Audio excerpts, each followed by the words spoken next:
আজকে যে সাজেশনগুলো আছে সাজেশনগুলো তো দেবোই। সাজেশন দিতে বেশিক্ষণ লাগবে না। আর যে দু চারটে কোশ্চেন নিয়ে আমার আলোচনা করা বাকি ছিল সেই দু চারটে কোশ্চেন নিয়ে একটু আলোচনা করব এবং শেষের দিকে আমি সাজেশনটা দিয়ে দেবো। আশা করি আমার কথা শুনতে পাচ্ছিস। আমি 1 মিনিট দেখে নিই, বাকি যদি কেউ জয়েন করে যা।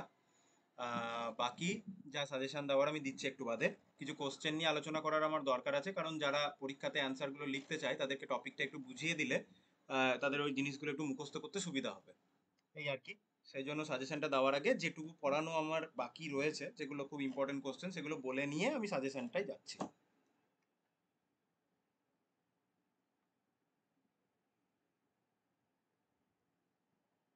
আশা করি শুনতে পাচ্ছিস আমার কথাটা। যদি শুনতে পাস, অডিবেল যদি থাকি, তাহলে আমি পরের টপিকে যাচ্ছি। ঠিক আছে? আচ্ছা, যেই কোশ্চেনের অ্যান্সারটা নিয়ে আমি আগের দিন একটু স্যাটিসফ্যাক্টরি ছিলাম না, সেজন্য আমি আজকে অ্যান্সারটা ঠিক করে নিয়ে এসেছি। যার মনে হবে যে আমি যেখান থেকে অ্যান্সারটা দেখাচ্ছি সেখান থেকে অ্যান্সারটা লিখবো, তাহলে সেখান থেকে অ্যান্সারটা লিখতে পারিস। ঠিক আছে? যেমন একটা কোশ্চেন তোর কাছে পরীক্ষাতে পড়বে, আগের দিনও বলছিলাম, PV to the power gamma এটা কনস্ট্যান্ট প্রমাণ করতে দেবে, অথবা TV T V to the power gamma minus one equal to constant সেটাও প্রমাণ করতে দেবে। এই দুটোই একই ইকুয়েশনের আলাদা আলাদা জাস্ট ফরম্যাট, আলাদা আলাদা ফর্ম, আলাদা আলাদা ফরম্যাট ইন দ্য সেন্স এইটা T V to the power gamma minus one equal to constant, এটাও তোকে পরীক্ষাতে প্রমাণ করতে দিতে পারে যে T V to the power gamma equal to constant এটা, আর P V to the power gamma equal to constant এটা, জাস্ট এগুলো একই ইকুয়েশন আলাদা আলাদা ফরম্যাটে দেওয়া রয়েছে, তাহলে সবই দিতে পারে। তাহলে আমি একটা বেটার অ্যান্সার দেখাচ্ছি। বেটার অ্যান্সার বলতে one of the best book physical chemistry, K L Kapoor থেকে। তাহলে আমাদের অ্যাডায়াবেটিক প্রসেসের জন্য বলেছে। অ্যাডায়াবেটিক প্রসেসে আমরা কি জানি, কোনো হিট এক্সচেঞ্জ হয় না, that means Q equal to zero. First law of thermodynamics থেকে আমরা জানি del U equal to Q plus W. তাহলে কিউ এর ভ্যালু যদি জিরো হয়ে যায়, তাহলে অ্যাডায়াবেটিক প্রসেসে del U equal to W, এটুকু হয়ে যাচ্ছে, ডাব্লিউ হয়ে যাচ্ছে। বেশ, বাকি তো এখানে অনেক কথাই বলেছে, অত কিছু নিয়ে আমার দরকার নেই। আবার একই কথা, তাহলে আমরা দেখতে পেলাম অ্যাডায়াবেটিক প্রসেসে কিউ ইকুয়াল টু জিরো হওয়াতে ফার্স্ট ল অফ থার্মোডাইনামিক্স থেকে W equal to del U বা del U equal to W আমরা পেলাম। এবার the change in energy can be calculated as follows, যে ডিইউ কে একবার টেম্পারেচারের রেসপেক্টে ডিফারেন্সিয়াল করলাম, একবার ভলিউমের রেসপেক্টে ডিফারেন্সিয়াল করলাম।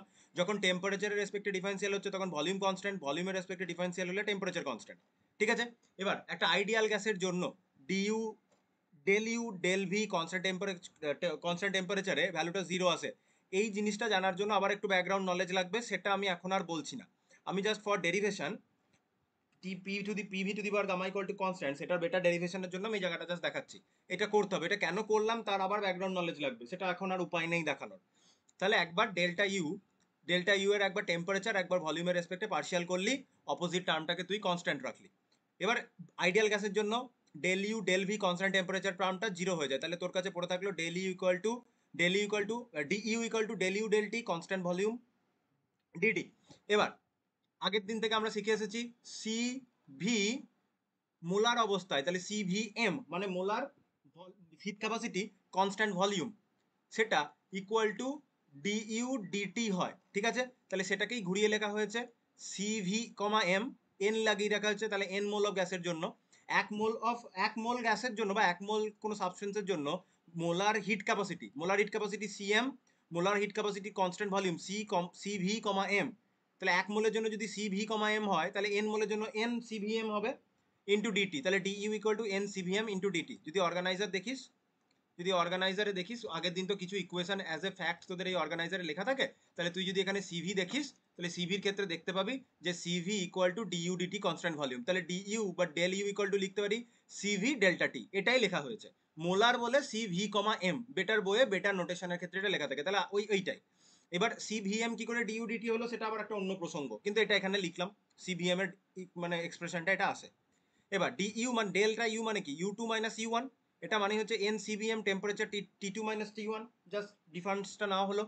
তাহলে আবার একটু আগে দেখতে পেলাম W equal to del U adiabatic প্রসেসের ক্ষেত্রে, তাহলে এইটাই ইকুয়াল টু ডাব্লিউ, সেটাই টোটালটা লিখে দেওয়া হলো পরের লাইনে। এবার আমরা জানি H equal to U plus PV, তাহলে delta H equal to del U plus del PV. এবার আমরা জানি পিভি ইকুয়াল টু এনআরটি, তাহলে পিভি এর জায়গায় এনআরটি পুট করে দিলে হয় del U plus del NRT হয়, এন আর আর কনস্ট্যান্ট বলে ডিফারেন্সিয়ালের বাইরে, তাহলে এন আর ডেলটি দাঁড়ালো। ভালো কথা, এন আর ডেলটি দাঁড়ালো।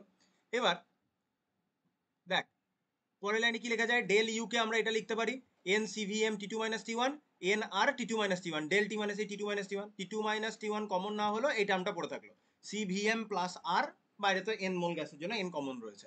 তাহলে ডেল্টা এইচ ইকুয়াল টু তুই এই টার্মটা পেলি CP comma M T two minus T one, তাহলে delta H equal to CP comma M T two minus T one, এই টার্মটা আমরা এভাবে বার করতে পারি। তাহলে তোকে যদি delta H equal to CP comma M T two minus T one কি করে আমরা অ্যাডাবেটিক প্রসেসের জন্য ক্যালকুলেট করবো সেটাও এখান থেকে বার করা যাবে, সিভিএম থেকে বার করে নেওয়া যায়, এটাও একটা কোশ্চেন হতে পারে, এটা ক্যালকুলেট করে ফেললি। আচ্ছা, এবার আমাদের যে রিলেশনশিপগুলো আলটিমেটলি বার করতে হবে, এই যে TV to the power gamma equal to constant, এই রিলেশনটা বার করতে হবে, and ultimately PV to the power gamma equal to constant, এই রিলেশনটা আমাদের বার করতে হবে। জিনিসটা এই বইয়ে দেখে অনেকটা লেন্দি লাগছে, অতটা লেন্দি নয়, কারণ এখানে ভেঙে ভেঙে করেছে বলে একটু লেন্দি গেছে। আচ্ছা, তাহলে ফার্স্ট আগের ইকুয়েশন থেকে 2.11.2, তাহলে 2.11.2 কোথায় ইকুয়েশন, 2.11.3 আগের পাতায় 2.11.2, সেখান থেকে পেয়েছি del U equal to W, তাহলে ইনফাইসিমালি স্মল চেঞ্জের জন্য কি হবে, D U equal to D W হলো, ডি ইউ ইকুয়াল টু আমরা দেখলাম এন সিভি ডিটি দাঁড়ালো, আর ডি ডাব্লিউ ইকুয়াল টু হয় minus P external DV PV ওয়ার্কডানের ক্ষেত্রে। বেশ, তাহলে এই দুটোকে আমি সমান করে দিতে পারি, কারণ D U equal to D W, D U এর টার্মিনোলজিটা আর ডি ডাব্লিউ এর টার্মিনোলজিটাকে আমরা এখন সমান করে দেবো, তাহলে মাইনাস পি এক্সটার্নাল ডিভি, এই পি এক্সটার্নালটা হচ্ছে P internal plus minus DP, সামান্য পরিমাণ, যেহেতু ইনফাইসিমালি স্মল চেঞ্জ হচ্ছে তাহলে ইন্টারনাল প্রেসারটাকে ইনফাইসিমালি স্মল চেঞ্জ করছি, এটা অলমোস্ট ইকুয়াল টু পি ইন্টারনালের সাথে সমান হবে, কারণ যে চেঞ্জটা হচ্ছে প্রেসারের খুবই কম, খুবই ক্ষুদ্র, তাই ইন্টারনাল প্রেসার চেঞ্জটা একদম হচ্ছেই না আমরা ধরতে পারি। তাহলে NCV DT equal to minus P internal DV হলো, তুই মাইনাস পি ডিভিও লিখতে পারিস, কোনো অসুবিধা নেই এই মোমেন্টে। আচ্ছা, এবার পি ইকুয়াল টু আমরা কি লিখি, এনআরটি বাই ভি, তাহলে NCV DT equal to P এর জায়গায় লিখলাম এনআরটি বাই ভি ডিভি। এবার বাকি ক্যালকুলেশনটা দেখ, এনআরটি বাই ভি বোথ সাইডে এন কেটে গেল, তাহলে CVM DT equal to minus RT by V DV, এটা দাঁড়ালো। এইটা যখনই দেখতে পেলাম ডিফারেন্সিয়াল করি, ডিফারেন্সিয়াল বলছি ইন্টিগ্রেশন করি, ইন্টিগ্রেশন কর টি ওয়ান টু টি টু টেম্পারেচারের মধ্যে হচ্ছে, ভলিউমটা সেই অবস্থায় ভি ওয়ানটে ভি টু যাচ্ছে, এর মধ্যে ডিবি বাই ভি মানে এলএন ভি হবে, তাহলে V two minus V one যেরকম করে হয়, মানে LN V two minus LN V one, বাইরে একটা মাইনাস আছে, log M minus log N, তাহলে লগ এম বাই এন হয়ে গেল, এখানেও সেম জিনিস T two by T one চলে এলো, ঠিক আছে। এবার হ্যাঁ, আরেকটা জিনিস দেখবি, এই যে টেম্পারেচারটা রয়েছে এই টিটাকে কিন্তু এই তলাতে নিয়ে আসা হয়েছে, স্বাভাবিক, ভেরিয়েবলগুলোকে সেপারেট তো করে নিতেই হবে। এবার ইফ যদি সিভিএম is considered independent of temperature, তাহলে আমরা বলতে পারি, তাহলে আমরা এই জিনিসটাকে কি বলতে, সরি, আর ইন্ডিকেশনটা তো হলো, ওটা প্রথম লাইনে। এবার পরের লাইনে যেটা আসছে, সিভিএম রয়েছে এলএন, আমরা জানি লগের বাইরে কিছু থাকলে সেটা পাওয়ারে উঠে যায়, তাহলে এটাকে পাওয়ারে তুলে দেওয়া হলো, এই মাইনাসটাকে পাওয়ারে তুলে দেওয়া হলো, তাহলে মাইনাস ওয়ান, তাহলে LN T two by T one CVM by R, আর এদিকে V two by V one আছে, ইনভার্স হয়ে আছে, তাহলে V one by V two করতে পারি, বোথ সাইডে এলএন বেরিয়ে চলে গেল, তাহলে তুই পেলি কি, ক্রস মাল্টিপ্লিকেশন কর, T two to the power C V comma M by R into V two equal to কি পেলাম, টি ওয়ান টু দি পাওয়ার, টি ওয়ানটা আমি আগেও লিখতে পারতাম, C V comma M by R equal, এখানে টি তাহলে এখানে ভি ওয়ান, তাহলে পেলাম, তাহলে এখান থেকে এটাকে আমি ইমপ্লাই করতে পারি কি, যদি আমি লিখতাম T two V two equal to T one V one, তাহলে এখান থেকে আমরা বলতে পারি যে T into V equal to constant, এটা আমরা বলতে পারতাম, এখানে টি এর মাথাতে যেটা পাওয়ার, দুটো ইকুয়েশনে দেখ টি এর মাথাতে একই পাওয়ার, তাহলে আমরা বলতে পারি T to the power C V M comma R into V equal to constant, এতদিন ধরে এভাবেই লিখেছিলাম যে P one V one equal to P two V two equal to constant, মানে এখান থেকে আমরা বলতে পারি P V equal to constant, সেই জন্য P one into V one আর P two into V two constant থাকছে, এখানেও সেম, জাস্ট টি এর মাথাতে পাওয়ার রয়েছে, তাহলে এখান থেকে বলতে পারি T to the power C V comma M by R into V equal to constant, আমরা এই জিনিসটা বলতে পারি। তাহলে এই জিনিসটা নিয়ে আমি এবার বোর্ড অ্যাপে যাবো, ইকুয়েশনটা ভালো করে দেখ, এইখান থেকেই আমরা T to T V to the power gamma minus ওয়ানে চলে আসবো। শুধু মনে রাখতে হবে গামা মানে কি, সিপি বাই সিভি কে আমরা গামা বলি, মোলার হিট ক্যাপাসিটি বলে সিপি কমা এম, আর এটা সিভি কমা এম বলেছে। আচ্ছা, আমরা যেটা পেলাম, আমরা পেলাম কি, আমরা পেয়েছি T to the power C V comma M divided by R into V equal to constant C, তাই পেয়েছি। এবার যখন আমরা কারোর পাওয়ার তুলি, ধর কোনো জায়গাতে এরকম আছে x to the power half equal to constant, আমি যদি বোথ সাইডে, বা এখানে ধর ওয়াই রয়েছে, আমি যদি বোথ সাইডে স্কোয়ার করে দিই, তাহলে কি লিখতাম, X to the power half তার square equal to Y square লিখতাম তো, তাহলে এক্স টু দি পাওয়ার হাফের স্কোয়ার মানে কি, শুধু এক্স বেরিয়ে আসছে। সেম ওয়েতে আমি যদি বোথ সাইডে, এখানে সি ভি বাই এটা রয়েছে, আমি যদি এরকম করি T C comma V C V comma M, এর পাওয়ার আমি যদি নিয়ে নিই R by C V comma M, into হবে ভি টু দি পাওয়ার কি হবে R by C V comma M, এটা ভি এর পাওয়ারে আসবে, আর কনস্ট্যান্টের পাওয়ারে আমি যা দেবো সেই কনস্ট্যান্টই বেরিয়ে আসবে, তাহলে আমি এখান থেকে পেয়ে যাচ্ছি T into V to the power R by CV comma M equal to constant, এটা একটা কনস্ট্যান্ট, তাহলে এই ইকুয়েশনটা পেলাম। বুঝতে পারা গেছে? তাহলে কি কেন এটা লিখতে পেরেছে, এটা লিখতে চাইছে, বুঝতে পেরেছিস কথাটা? আশা করি বুঝতে পেরেছি এই জিনিসটা। তাহলে এই লাইনটা থেকে এই লাইনটা কি করে এলো, জাস্ট পাওয়ারটা, just R to the R by CVM এটা পাওয়ারে দেওয়া হলো, তাহলে এই ইকুয়েশনটা বেরিয়ে এলো। সেকেন্ড ইকুয়েশনটা খুব অটো স্বাভাবিক সুন্দরভাবে চলে আসবে। একটা জিনিস আমরা আগের দিন শিখলাম, CP minus CV equal to R, CP মানে CP comma M, CV comma M molar. তাহলে এই জিনিসটা আমি যদি আর এর জায়গাতে বসিয়ে দিই, আর এর জায়গাতে সিপিএম মাইনাস সিভিএম যদি বসিয়ে দিই, আমি সাইডে ক্যালকুলেট করে দিই, তাহলে আর বাই রয়েছে, তো আর এর জায়গায় বসিয়ে দিই CP comma M minus CV comma M divided by CV comma M রয়েছে। এটা কি লিখতে পারি, এটাকে আমি লিখতে পারি, পরের লাইনে আমি লিখতে পারি CP comma M by CV comma M minus CV by M, CV by CV চলে আসছে মানে 1, আর সিপি বাই সিভিকে আমি কি লিখতে পারি, গামা, তাহলে এটা গামা মাইনাস 1ই আসছে। তাহলে এই যে R by CV M, R এর জায়গায় সিপি মাইনাস সিভি বসালে এটা T into V to the power gamma minus 1 equal to constant. তাহলে আমরা এই ইকুয়েশনটা ডিরাইভ করতে পেরে গেলাম, যেটা তোদের অলরেডি একবার পরীক্ষাতে পড়েছে, আমি দেখালাম অর্গানাইজারে এই কোশ্চেনটা একবার পড়েছে। আগের দিন আমি স্যাটিসফ্যাক্টরি ডেরিভেশনটা দেখাতে পারিনি বলে আমি ডেরিভেশনটা স্কিপ করে গেছিলাম। তো কোন কোশ্চেনটা, এই কোশ্চেনটা 2.3 এর কোশ্চেনটা, T V to the power gamma minus 1 equal to constant, এটা যদি দেখাতে বলে এইভাবে দেখাতে হবে। এবার এই ইকুয়েশনটা যেই তুই ডিরাইভ করে ফেললি, এই ইকুয়েশনটা T V to the power gamma minus 1 যেই ডিরাইভ করে ফেললি, এই যে ইকুয়েশন, এই ইকুয়েশন নাম্বার দেখ 2.11 মানে 2.11.8, 2.11.8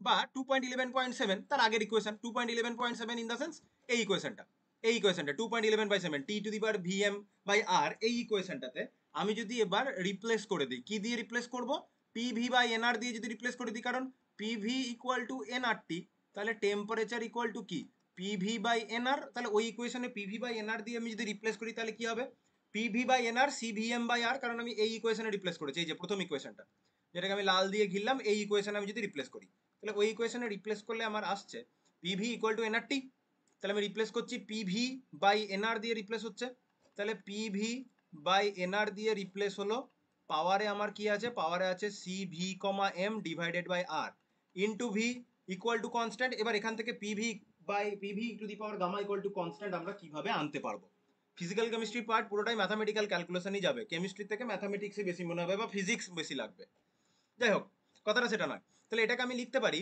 P to the power C V comma M divided by R লিখলাম, ইন্টু আমি এটাকে আলাদা করে নিই, ভি টু দি পাওয়ার আমি লিখতে পারি C V comma M divided by R into এখানে ভি আছে, আর এই তলাতে কি আছে এন আর এর পাওয়ারটা কত হবে, C V comma M divided by R. এবার এন আর আর তো কনস্ট্যান্ট, এন হচ্ছে N mole gas number just constant, তাহলে এই কনস্ট্যান্টটাকে আমি উল্টো দিকের কনস্ট্যান্টের সাথে মাল্টিপ্লাই করে দেবো পরের পর লাইনে, তাহলে মাল্টিপ্লাই হয়ে গেলে কনস্ট্যান্ট ইন্টু কনস্ট্যান্ট নতুন কনস্ট্যান্ট হবে। তাহলে এখানে কি দাঁড়িয়ে থাকলো, শুধুমাত্র পড়ে থাকলো P to the power C V comma M divided by R এটা into V to the power এটা, তো তাহলে আমি V to the power something আর শুধু ভি, তাহলে এটা ভি এর পাওয়ার 1, তাহলে যখন কি লিখতে পারবো 1 plus C V comma M divided by R, এটা লিখতে পারি, লিখতে পারি এটা। যদি এটা লেখার আগে কাজটা একটু সোজা করে নিই, এই যোগটা করার আগে আমি একটা সোজা কাজ করে নিই, কি পড়ে থাকলো দেখি, V to the power C V comma M divided by R into V, এই টার্মে আমি রেখে দিলাম ইকুয়াল টু কনস্ট্যান্ট। এবার আগের মতনই পি এর পাওয়ার তুলতে হবে, কারণ আমাকে আলটিমেটলি প্রুভ করতে হবে P V to the power gamma equal to constant, পিটাকে ফ্রি করতে হবে, পিটাকে ফ্রি করতে গেলে আমি কি করতে পারি, P to the power R by CVM দিয়ে যেরকম করে আগের বার পাওয়ার চাপালাম সেম ভাবে পাওয়ার চাপাবো, মানে এখানে যেভাবে এই যে পাওয়ারটা দিয়েছিলাম উল্টোটা দিয়ে, তাহলে পাওয়ার করলে এটা শুধু পি ফ্রি হয়ে গেল, পি হয়ে গেল ফ্রি, সি তে কি যাবে V to the power CVM by R গুণ করে দেবো, তাহলে এই ভিটা ফ্রি হয়ে যাবে, আর এই ভিতে কি পাওয়ার আসবে আর বাই সিভি কমা এম, এই পাওয়ারটা চেপে যাবে, এগুলো ফ্রি হয়ে গেল পাওয়ার থেকে, কারণ আমি আর বাই সিভিএম পাওয়ারে দিয়েছি ইকুয়াল টু কনস্ট্যান্ট। তাহলে এখান থেকে পরের লাইনে আমি লিখছি পি, ভি এর লাইনে আমি লিখতে পারি 1 plus R by CV comma M, 1 plus R by, আমি ক্যালকুলেশনটা সাইডে করে নিই, 1 plus R by CV comma M, তাহলে এখানে লসাগু কি হবে সিভি কমা এম, এখানে মাথায় কি আসবে, এখানে মাথায় কি আসবে, এখানে মাথায় আসবে সিভি কমা এম প্লাস আর আসবে, রাইট, প্লাস আর আসবে, ঠিক আছে। আর আর এর ভ্যালু আমরা কি জানি, আর এর ভ্যালু আমরা জানি আর হচ্ছে সিপি মাইনাস সিভি। তাহলে আর এর জায়গাতে আমি যদি সিপি মাইনাস, এটা অনেকভাবেই লেখা যায়, আমি এইভাবে লিখলাম, আমার এখন চোখে এক নজরে আমার এইভাবে করাটা আমার সুবিধা মনে হলে এভাবে করলাম। এটা আরো ইজিয়ার হয়তো তুই ক্যালকুলেট করতে পারিস, মোদ্দা কথা সেটা কোনো ব্যাপার নয়। তো আমি সিভিএম না লিখে সিভি লিখছি। আর এর ভ্যালু হচ্ছে সিপি মাইনাস সিভি, আর এটা সিভি, কমা এম গুলো লিখে নিস, ঠিক আছে, আমি আর এম গুলো লিখছি না। তাহলে সিভি সিভি কেটে গেল, তাহলে এখান থেকে বেরিয়ে আসছে সিপি বাই সিভি। তাহলে এই যে 1 + r বাই সিভিএম, এটা আসলে P into V to the power CP by CV, which is gamma. তাহলে P V to the power gamma equal to constant. আশা করি P V to the power gamma equal to constant কিভাবে calculate করতে হবে বুঝতে পেরেছিস। এবং এটা একটা ইম্পর্টেন্ট, কারণ আমি অর্গানাইজারে যদি যাই, অর্গানাইজারে দেখ, এরা দেখ T V to the power gamma minus one থেকেই ক্যালকুলেশনটি স্টার্ট করেছে। T V to the power gamma minus one থেকেই ক্যালকুলেশনটা স্টার্ট করেছে, এবং T V to the power gamma minus ওয়ানের ক্যালকুলেশনটা কিভাবে ডিরাইভ করবো সেটা 11, 15 এরকম দুটো সালে অলরেডি পড়েছে। তাহলে আমি এই ক্যালকুলেশনটা দেখালাম, এই ক্যালকুলেশন থেকে কিভাবে পি ভি টু দি পাওয়ার গামাতে আমরা যেতে পারি দেখালাম, ঠিক আছে। তাহলে আমি একটা স্ট্যান্ডার্ড বই থেকে ক্যালকুলেশনটা কিভাবে করা যেতে পারে সেই বিষয়টা নিয়ে আলোচনা করলাম। এটা নিয়ে আলোচনা হয়ে গেল। নেক্সট, আগের দিন গিবস হেলমজ ইকুয়েশনটা বলেছিলাম, গিবস হেলমজ ইকুয়েশন নিয়ে আমি নতুন কিছু আর বলবো না, শুধু গিবস হেলমজ ইকুয়েশন নিয়ে আমার একটা জিনিস শুধুমাত্র বলার, এই প্রথম লাইনের যে ক্যালকুলেশনটা, এই যে এস ইকুয়াল টু এস, এই জায়গাটা এই ক্যালকুলেশনটা খুব important, S equal to minus ডিএডিটি constant volume, এই ক্যালকুলেশনটা একবার দেখাবো। তাহলে প্রথমে এই ক্যালকুলেশনটা একবার দেখিয়ে নিই কিভাবে আসছে, এই ক্যালকুলেশনটা একবার দেখিয়ে নিই, দাঁড়া। হ্যাঁ, তাই এই ক্যালকুলেশনটা এভাবে আসে। একটা হচ্ছে হেলমজ ফ্রি এনার্জি যে equation, A equal to U minus TS, partial differential করলাম, DA equal to DU minus T del S minus S del T, মানে একবার টি কনস্ট্যান্ট এস এর ডিফারেন্সিয়াল, একবার এস কনস্ট্যান্ট টি এর ডিফারেন্সিয়াল, ঠিক আছে। এই বিষয়ে একটা জিনিস জানতে হবে, ডেল্টা এস এন্ট্রপি চেঞ্জ হচ্ছে D Q reversible by T, এটা জানতে হবে, এটা ইউজ করব। তাহলে টি ইন্টু ডিএস মানে টিডিএস, এই যে টিডিএস, টিডিএস টার্মটাকে আমি পরের লাইনে কি লিখতে পারি, এখানে এই মোমেন্টে লিখবো না, টিডিএস টার্মটাকে আমি যখন দরকার পড়বে আমি কিউ রিভার্সিবল লিখতে পারি। আচ্ছা বেশ, আসি। তাহলে ডেল্টা এ কে তুই পার্শিয়াল ডিফারেন্সিয়াল, এ কে পার্শিয়াল ডিফারেন্সিয়াল করলি, ডি এর DU minus T del S minus S del T হলো, ফার্স্ট এর সেকেন্ড ডেরিভেটিভ, সেকেন্ড এর ফার্স্ট ডেরিভেটিভ, যেরকম করি। এবার for a system involving reversible temperature change আর পিভি ওয়ার্ক ডান, তার জন্য ফার্স্ট ল অফ থার্মোডাইনামিক্স থেকে আমরা লিখতে পারি DU equal to D Q, যেহেতু রিভার্সিবল ওয়ার্ক কিউ আছে, তাহলে D Q reversible plus DU, D Q রিভার্সিবলকে আমি কি লিখতে পারি, টিডিএস লিখতে পারি, এখান থেকে দেখালাম, মাইনাস ডিডাব্লিউ, ডাব্লিউটা হচ্ছে মাইনাস পি এক্সটার্নাল ডিবি, তাহলে মাইনাস পিডিভি, তাহলে মাইনাস পিডিভি এখানে লেখা হলো। এবার বাকি জিনিসটাকে গিয়ে আমি রিপ্লেস করে দেবো, এখানে ডিইউ আছে, ডিইউ এর জায়গাতে আমি টিডিএস মাইনাস পিডিভি লিখে দিতে পারি, টিডিএস মাইনাস পিডিভি, এখানে একটা মাইনাস টিডিএস মাইনাস এসডিটি আছে, মাইনাস টিডিএস মাইনাস এসডিটি, তাহলে কেটে যাবে আমার কি কি, টিডিএস টিডিএস কেটে যাবে, আমার পড়ে থাকবে কি মাইনাস পিডিভি মাইনাস এসডিটি, এই টার্মটা পড়ে থাকলো। তাহলে এই টার্মটা আমাকে প্রথমে ক্যালকুলেট করে নিতে হবে, এবার বাকি কাজটা তো আমার হয়েই গেছে, বাকি কাজটা তো আমার হয়েই গেছে, আমাকে জাস্ট এইটা তার পরের লাইনে করে নিতে হবে, ঠিক আছে। এটা পরের লাইনে ভলিউম কনস্ট্যান্ট রাখবো, টেম্পারেচারের রেসপেক্টে ডিফারেন্সিয়াল, তাহলে ভলিউম যদি কনস্ট্যান্ট রাখি তাহলে ডিভির কোনো চেঞ্জ নেই, জিরো চলে গেল। তাহলে এখানে আমি যদি ডিএ টেম্পারেচার রেসপেক্টে ডিটি কনস্ট্যান্ট ভলিউমে করি, তাহলে এখানে কি আসবে, শুধু মাইনাস এস থাকবে, কারণ ডিটি বাই ডিটিটা তো 1 হয়ে যাবে, কারণ ডিটি আছে, তাহলে মাইনাস এস আমি এখান থেকে ক্যালকুলেট করে নিতে পারলাম। এবার মাইনাস এস, এই যে ক্যালকুলেশনটা হয়ে গেল, তারপরে গিবস হেলমজ ইকুয়েশনের যে জেনারেল ফরম্যাট, সেটাতে জাস্ট এই মাইনাস এস এর টার্মটা তুলে নিয়ে গিয়ে A equal to U minus T S, যে ইকুয়েশনটা আছে A equal to U minus T S, যেটা আমার একদম শুরুর ইকুয়েশন ছিল, ওখানে গিয়ে এস এর ভ্যালুটা পুট করে দিলেই আমার গিবস হেলমজ ইকুয়েশনের একটা জেনারেল ফর্ম চলে এলো, ওটা একটা গিবস হেলমজ ইকুয়েশন, এই যে 2 নম্বর ইকুয়েশন, এটা একটা গিবস হেলমজ। তারপরে ডেল্টা এ কি করে করবো, A by T, delta A by T calculation হয়েছে।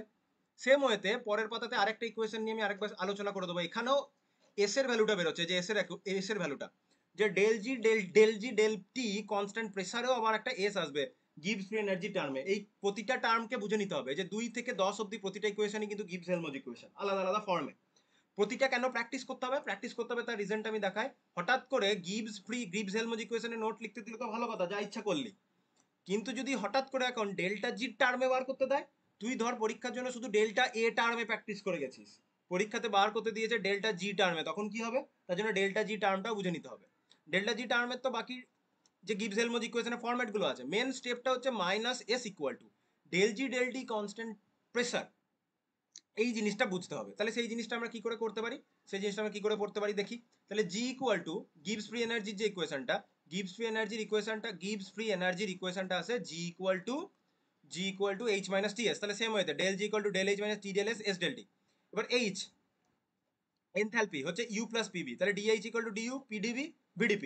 এবার ফার্স্ট ল অফ থার্মোডাইনামিক্স, যদি রিভার্সিবল কিউব আর PV ওয়ার্ক ডান হয় তাহলে del equal to TdS minus PdV। এটা আগের লাইনেই দেখলাম কি করে লিখতে পারি, TdS মাইনাস PdV এখানেই দেখে নিয়েছি। TdS মাইনাস PdV কিভাবে লিখতে পারি আগেই করে নিয়েছি, তাই DQ রিভার্সিবল প্লাস DW ওই স্টেপটা এখানে লিখে নি। এবার প্রতিটা জিনিসকে গিয়ে এখানে রিপ্লেস করে দে। DH এর ভ্যালুটা তুই যেই বসাবি, DH এর ভ্যালুটা বসবে DU PdV VdP, এবং DU এর ভ্যালুটা বসবে TdS VdP। তাহলে এই DU এর ভ্যালুটা DH এর যে ভ্যালু পেলে এখানে বসাতে হবে। DH এর ভ্যালু তো আবার DU আছে, সেখানে আবার ফার্স্ট ল থেকে যে DU এর টার্মটা পাচ্ছি সেটা বসবে, তাহলে দুটো জিনিস পুট হবে। সব এখানে পুট করে দেওয়া হলো, তাহলে শুধুমাত্র TdS প্লাস VdP এখান থেকে বেরিয়ে আসবে। ডেল্টা এইচ এর টার্মটা, আচ্ছা এখানে শুধুমাত্র প্রথমে আমি ভাবছি একেবারেই পুট করে দিয়েছে, আচ্ছা একেবারে করেনি, বইটা ভেঙে ভেঙেই করেছে। তাহলে এবার তুই কি করতে পারি, DU এর টার্মটা যেই পেলি অসুবিধা নেই, DU এর যে টার্মটা পেলি DU এর টার্মটা জাস্ট এইখানে পুট করে দিলি, তাহলে দেখ সেটা পুট করেছে, তাহলে ডেল্টা এইচ এর টার্মটা TdS প্লাস VdP পেলি। তাহলে ডেল্টা এইচ এরটা হচ্ছে TdS প্লাস VdP, বাস এখানে DG এর জায়গায় বসিয়ে দাও ডেল্টা এইচ এর টার্মটা, TdS plus VdP minus TdS কেটে যাবে SDT, তাহলে VdP মাইনাস SDT এইটুকু টার্ম আমার শুধুমাত্র পড়ে থাকলো। এবার বাকি যেটা যেখানে তো এস বার করে নিয়ে আসতে হবে, তাহলে ডেল্টা জি কে, তাহলে তুই যদি ডেল্টা জি ডেল্টা টি কনস্ট্যান্ট প্রেসার প্রসেসে করিস, তাহলে কনস্ট্যান্ট প্রেসার প্রসেসে যদি করিস তাহলে ডিপিটা আমার জিরো হয়ে বেরিয়ে চলে যাবে, কারণ যদি প্রেসার কনস্ট্যান্ট থাকে চেঞ্জ ইন প্রেসার কি হবে জিরো, তাই ডিপি জিরো, ওই টার্মটা বেরিয়ে গেল।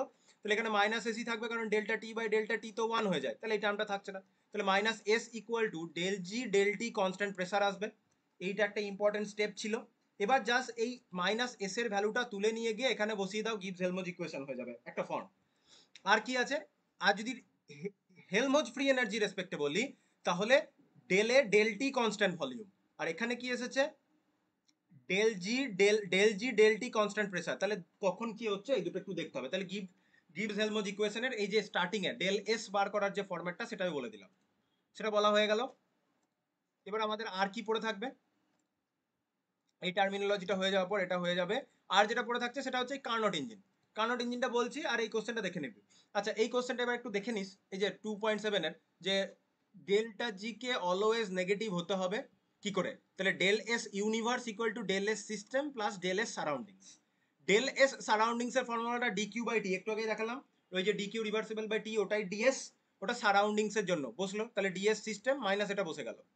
ডিকিউটা আবার ফার্স্ট ল অফ থার্মোডাইনামিক্স থেকে লিখতে পারি DU plus DW, first law of thermodynamics থেকে লেখা যায়, ফার্স্ট ল অফ থার্মোডাইনামিক্স দিয়ে রিপ্লেস হলো, দিয়ে এটাকে জাস্ট মাইনাস করে আলাদা আলাদা করে নিল, ডিডব্লিউটাকে পিডিভি বসিয়ে দিল ফার্স্ট ল অফ থার্মোডাইনামিক্স।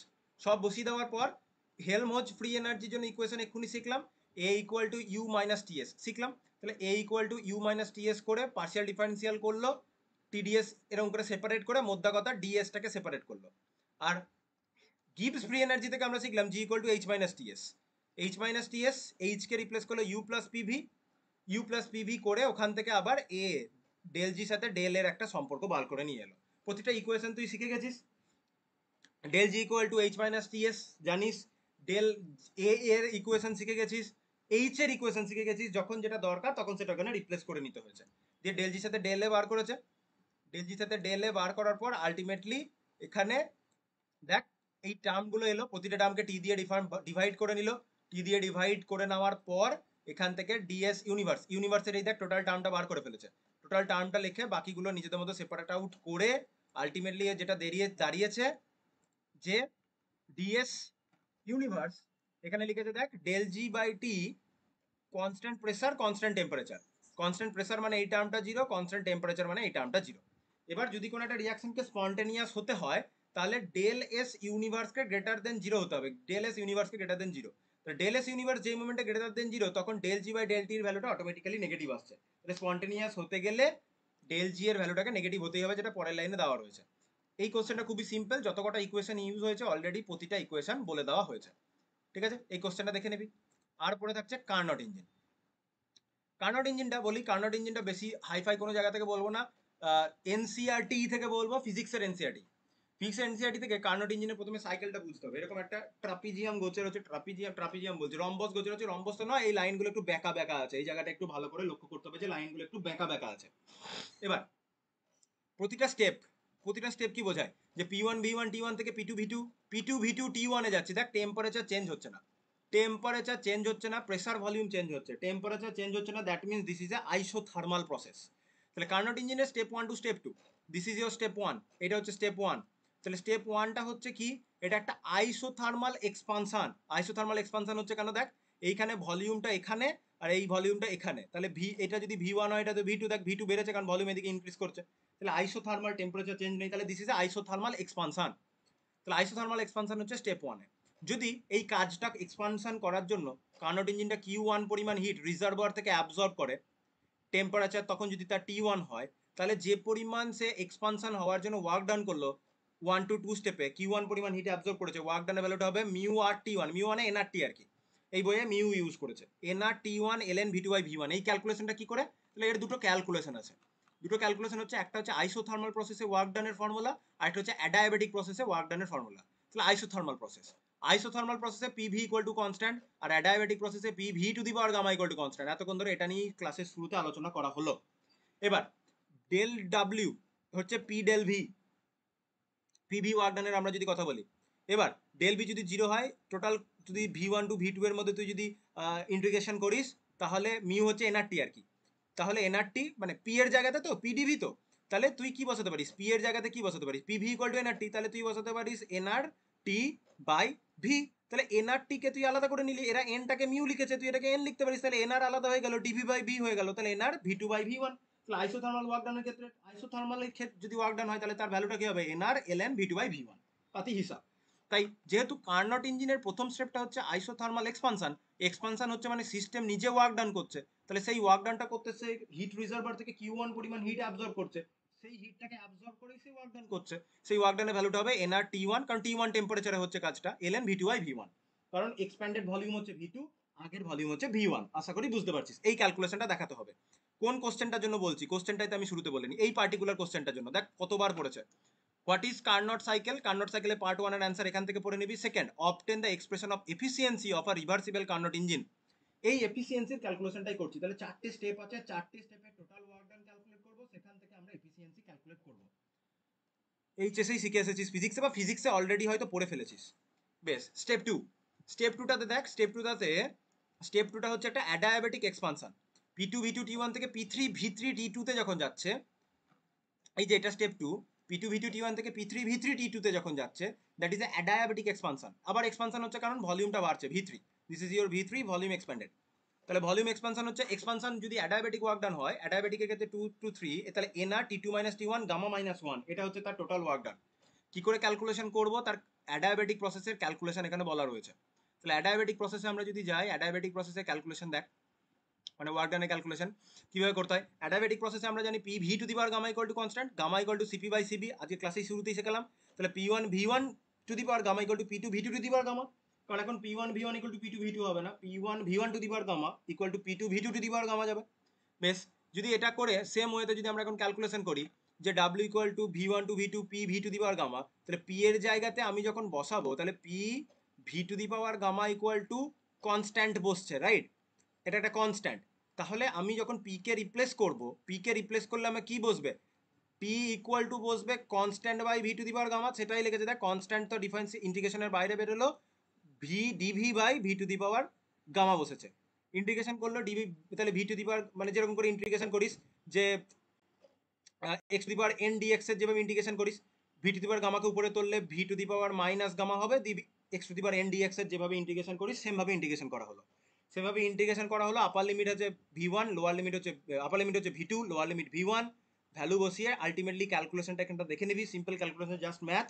ক্যালকুলেশনটা আছে মিউ আর T2 T1 minus T2 by mu minus 1, sorry mu বলছি, গামা -1, ক্যালকুলেশনটা এটা আছে। এই ক্যালকুলেশনগুলো দেখে নিবি, আশা করি সিম্পল ক্যালকুলেশন বুঝতে পারবি। তাহলে এই ক্যালকুলেশনটা করে সেকেন্ড স্টেপটা হচ্ছে অ্যাডায়াবেটিক, তাহলে অ্যাডায়াবেটিক প্রসেসের জন্য ডাইরেক্ট ওই ফর্মুলা থেকে এটা ডেটাটা বসিয়ে দিলাম, ফর্মুলা থেকে ডেটাটা বসলাম। থার্ড স্টেপটা হচ্ছে একটা আইসোথার্মাল কম্প্রেশন, কম্প্রেশন ওয়ার্ক ডানের ক্ষেত্রে সেই V3 থেকে V4 এ যাচ্ছে, কম্প্রেশন ওয়ার্ক ডান হলো। আর লাস্ট স্টেপটা হচ্ছে অ্যাডায়াবেটিক কম্প্রেশন। তাহলে যেটা দেখলাম দুটো হচ্ছে একটা হচ্ছে আইসোথার্মাল এক্সপানশন, তারপরে হচ্ছে অ্যাডায়াবেটিক এক্সপানশন, দেন আইসোথার্মাল কম্প্রেশন, অ্যাডায়াবেটিক কম্প্রেশন। তাহলে অ্যাডায়াবেটিক ওয়ার্ক ডানের ভ্যালুটা বসলো। এবার আমি যদি চারটে স্টেপে টোটাল ওয়ার্ক ডান ক্যালকুলেট করি, 1 to 2, 2 to 3, 3 to 4, 4 to 1, এইগুলোকে নেগেটিভ সাইন কেন দিয়েছে? এইগুলো হচ্ছে দুটো হচ্ছে এক্সপানশন ওয়ার্ক ডান আর দুটো হচ্ছে কম্প্রেশন ওয়ার্ক ডান, উল্টো। তাহলে সেই জন্য টোটাল ওয়ার্কের ক্ষেত্রে ওখানে নেগেটিভ সাইন। তাহলে যে দুটো যোগ হয়েছে, যোগ দুটো হলো, আর দেখ নেগেটিভ, আর বাকি তো যে 4 to 1 আর 2 to 3 দুটোর ক্ষেত্রে ওয়ার্ক ডানের ভ্যালুটা সমান, তাহলে বেরিয়ে চলে গেল। তাহলে এই দুটোই আমার পড়ে থাকছে, ঠিক আছে? তাহলে এই দুটো যখন ওয়ার্ক ডান আমার থাকলো, তাহলে আলটিমেটলি কি এফিসিয়েন্সি ইটা কার্নোট ইঞ্জিনের, এটা তো ক্যালকুলেট করলাম, এটা আবার ইউজ করবো। তাহলে কার্নোট ইঞ্জিনের যে এফিসিয়েন্সি ইটা, ওটা হচ্ছে W/Q1, ঠিক আছে? কার্নোট ইঞ্জিনের এফিসিয়েন্সি হচ্ছে ইটা, ইটা হচ্ছে W/Q1। W/Q1 কে লেখা যায় 1 - Q2/Q1। এর রিজন আগে লেখা রয়েছে, আপাতত অ্যাজ এ ফ্যাক্ট দেখে নে, 1 - Q2/Q1 লেখা যায়, ঠিক আছে? এবার 1 - Q2/Q1 এটা হয়ে যাবে 1 - T2/T1 ln, কারণ Q2/Q1 তো Q2 এর ভ্যালুটা দেখ, দিস ইজ Q2 আর দিস ইজ Q1। তাহলে Q1 এর ওই যে মিউ আর টি দিয়ে ভ্যালুটা বসানো হলো, এর মিউ আর টি দিয়ে ভ্যালুটা হলো, মিউ আর টি কেটে গেল, তাহলে ln টার্মটা থেকে গেল। আর T1 টা তো বাইরে একটা রয়েছে, T1 আর T2, তাহলে T1/T2 একটা টার্ম চলে আসছে। এই আর কি ব্যাপার। তাহলে এইভাবে আমি এর টোটাল এফিসিয়েন্সিটা ক্যালকুলেট করলাম, ইটা। ইটা ক্যালকুলেট হয়ে গেল। ইটা ক্যালকুলেট করার পর আমরা স্টেপ 2 to 3 এর জন্য লিখতে পারি T1 V2 T2 VT⁻1, কারণ অ্যাডায়াবেটিক প্রসেস। আর 4 to 1 স্টেপের জন্য সেটা লেগে যাবে T2 V4⁻1 T1 V1⁻1, কারণ 4 নম্বর স্টেপ দেখ, 4 নম্বর স্টেপে প্রেসার ভলিউম টেম্পারেচার, তাহলে P4 V4⁻, P1 V1⁻, হবে, কারণ ওটাই অ্যাডায়াবেটিক প্রসেস। আচ্ছা, PV⁻ বললাম, তুই টিভি আকারে বলেছে, আমি PV⁻, আকারে বললাম। টিভি আকারে বললে হচ্ছে TV⁻1। প্রথম স্টেপটা হচ্ছে 4 নম্বর স্টেপে টেম্পারেচার T2, ভলিউম V4, প্রথম স্টেপে যেখানে পৌঁছাচ্ছে 4 to 1, 1 নম্বর স্টেপে টেম্পারেচার T1, ভলিউম V1, সেইভাবে অ্যাডায়াবেটিক প্রসেসের ইকুয়েশন বসানো হলো। এখান থেকে V1/V4 ইকুয়াল টু পাচ্ছি T2/T1 1/γ-1, বা বেসিক্যালি V1 V4 কে একদিকে নেওয়া হয়েছে, T1 T2 কে একদিকে নেওয়া হয়েছে, পাওয়ারটাকে তুলে দেওয়া হচ্ছে, তাহলে 1 হয়ে যাচ্ছে। এখান থেকে আলটিমেটলি আমরা ক্যালকুলেট করতে পারি ইটা ইকুয়াল টু 1 - T2/T1। তাহলে এই হচ্ছে কার্নোট ইঞ্জিনের এফিসিয়েন্সিটা, এইভাবে তুই ক্যালকুলেট করতে পারিস, ঠিক আছে? বেশ,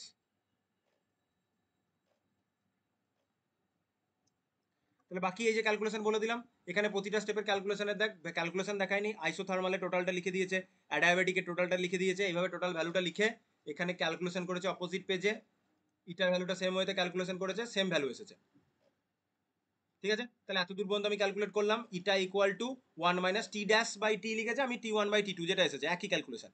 এবার প্রথমটা ছিল ইটা equal to W/Q 1 - T', bus W/Q এর সাথে এটাকে সমান করেছে, W/Q এর সাথে এটাকে সমান করেছে, দিয়ে এই ইকুয়েশনটা লিখে দিয়েছে। এই আর কি, এইভাবে ক্যালকুলেশন। তাহলে থার্মোডাইনামিক্স সম্বন্ধে যেটুকু বলার এই আর কি ছিল, কিভাবে ক্যালকুলেশনগুলো হচ্ছে, যে কটা কোশ্চেন আগের দিন আর আজকে মিলে বললাম সাফিসিয়েন্ট পরীক্ষাতে অ্যান্সার করার জন্য। তাহলে এই ছিল থার্মোডাইনামিক্স, আর কিছু বলার নেই থার্মোডাইনামিক্সে। এবার একটা কোশ্চেন ইয়েতে রয়ে গেছিল, যে আগের দিন রোটেশনাল স্পেকট্রা ছবিটা তুলে ফেলেছিলাম। Vibrational Spectra that means IR Spectra কোন টাইপের মলিকিউল দেখাবে, এটা পরীক্ষাতে একবার কোশ্চেন পড়েছে, ঠিক আছে? তাহলে আগের দিন রোটেশনালের ছবি নিয়ে চলে এসে গেছিলাম, মানে ছবি তুলে ফেলেছিলাম, তো রোটেশনালটা তো আয়ার নয়, ভাইব্রেশনালটা হচ্ছে আয়ার। তাহলে এর অ্যান্সারটা কি লিখবি?